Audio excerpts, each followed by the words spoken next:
Shalom, shalom, irmãos e irmãs. Vamos então para a parte 2. Vamos nos aprofundar mais no segredo de Pêssar, a Páscoa verdadeira de Jesus. Vem comigo. Nós estávamos vendo lá no primeiro vídeo, na primeira parte, sobre os cálices de Pêssar. Nós vimos até o segundo. Vamos agora ver o terceiro cálice ou taça. Na terceira taça ou cálice de Pêssar, ali vos resgatarei, lá de Êxodo, capítulo 6, versos 6 ao 7. Então, a terceira taça é do resgate, porque ele nos resgatou com o braço estendido. Lá em Pêssar, com braço estendido, Moshe, Moisés, que alude a Yeshua, Jesus, o Mashiach, lá no Mar Vermelho, Deus mandou ele estender a sua mão. E assim Deus abriu o Mar Vermelho, onde os hebreus judeus passaram, e todos aqueles povos que quiseram também servir ao Deus deles, que é o Deus de toda a humanidade. O mesmo mar que foi usado para a salvação de todos os hebreus, que são hoje os judeus, e todos os povos que foram aproximados e enxertados ali, naquela experiência, o mesmo Mar Vermelho que salvou eles, é o mesmo Mar Vermelho que depois afoga, mata todo o exército egípcio.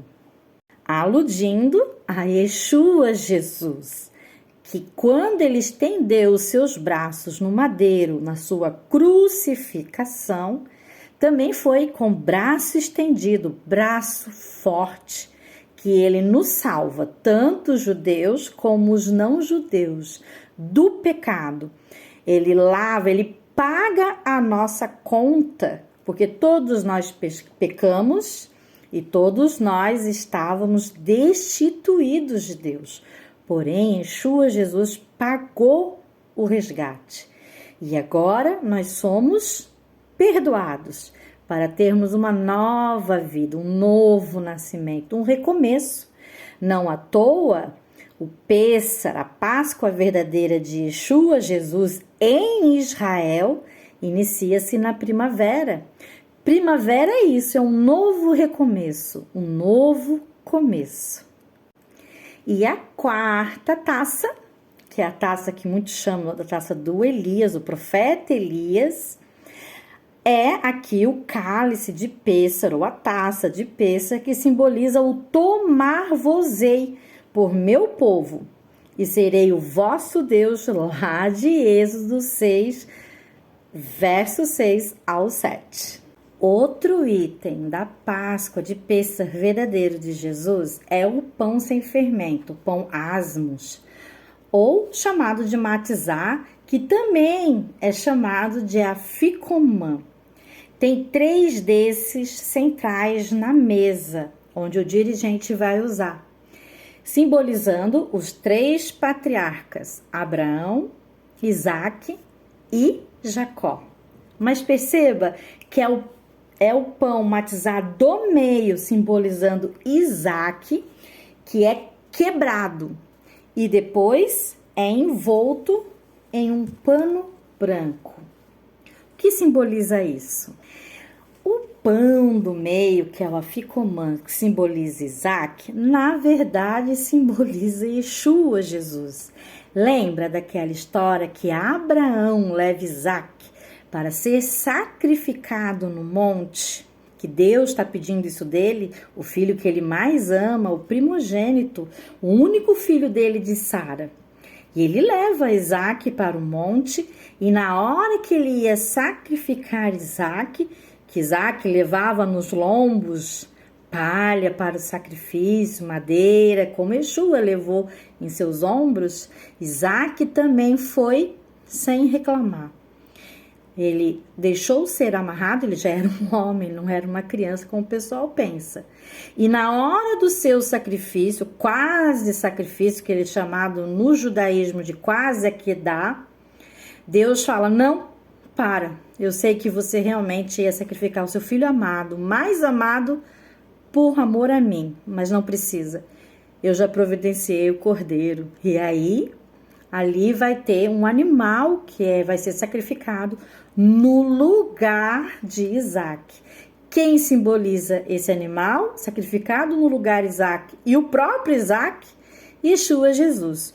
O único filho de Deus, gerado em Deus, é o primogênito de Deus, é unigênito de Deus também. Yeshua Jesus simboliza o pão do meio, que foi partido, quebrado por nós.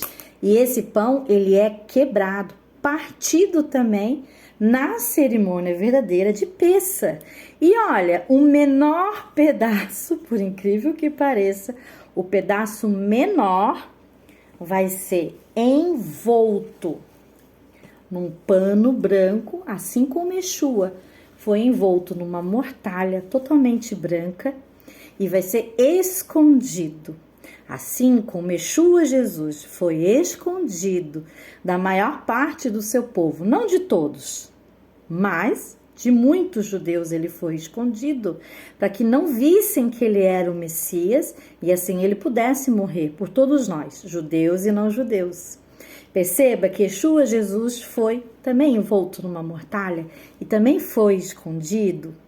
Perceba também que uma criança é quem vai achar durante a festa de Pêssar aonde está escondido esse pedaço do Afikoman, esse pedaço de Isaac, esse pedaço que é Yeshua Jesus, o pão sem fermento, que simboliza, isso nós vamos saber através dos evangelhos, tanto o apóstolo Paulo como o próprio Yeshua, né? É o pão sem fermento, o pão sem pecado. O fermento aqui que leveda toda a massa simboliza o pecado. E esse pão não levedou, não tem fermento. Ele foi feito em menos de 18 minutos e é um pão totalmente sem fermento. É Yeshua Jesus.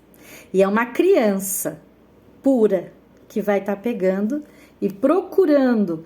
Então, Yeshua Jesus está ali, pode até estar escondido, mas aqueles que o buscam, tanto judeus como não judeus, o acham, o encontram, desde que busquem como uma criança, com toda a sua força, com todo o seu poder.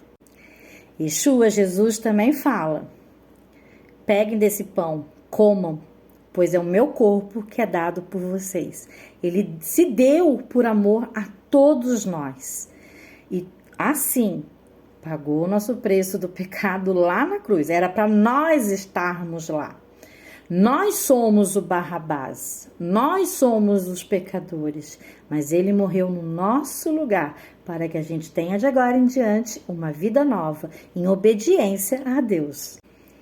Agora vamos ver de perto os elementos do prato Queará de Pêssar. Nós já vimos alguma coisa em um vídeo resumido, mas agora nós vamos aprofundar. Então, o primeiro elemento que nós vamos estudar é o carpaz. O carpaz pode ser usado a batata, a cebola, entre outros. E ali significa a dureza da escravidão, a dureza que era a nossa vida quando éramos escravos do pecado. O haroset é uma mistura de maçã, nozes, ou vinho ou suco de uva, fazendo um tipo de argamassa. Lembrando da argamassa que os hebreus faziam lá no Egito, um trabalho escravo, e lembrando a nós, o nosso trabalho escravo, nossas ações escravas do pecado, que é tudo aquilo de errado que nós fazíamos e que nos causava tanta dureza.